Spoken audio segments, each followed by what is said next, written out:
What's up everybody, this is ML Magdalera aka Taglish.Teacher. This video will show you how to access your Canvas annotating assignments by following the simple steps. On your teacher's homepage, click the assignment. My assignments are all placed in modules, so that's how my students will access them. Click Start Assignment. Upon opening the assignment, make sure to review the due date, the points you're going to get, the attempts you have, and the availability of the assignment. Review the instructions, and proceed when you are ready. Let's scroll down. Be mindful of the tools that you have.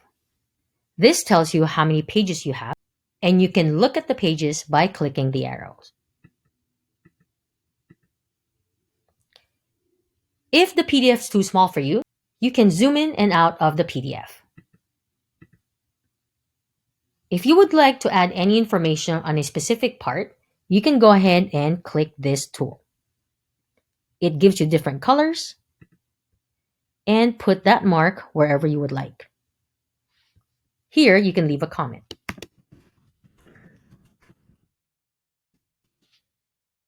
You may also highlight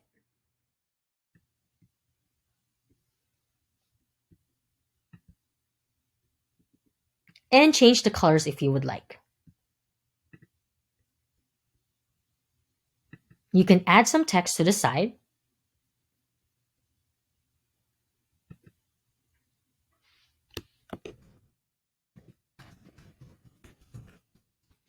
Make it bigger if you would like. And also change the color. If you are finished, you can go ahead and scroll down and click Submit Assignment. Now, for some of you, if you would like, you could actually download your own annotation. Hope this helps. If you have any questions, please let your teacher know. Thank you and have a good one. Bye.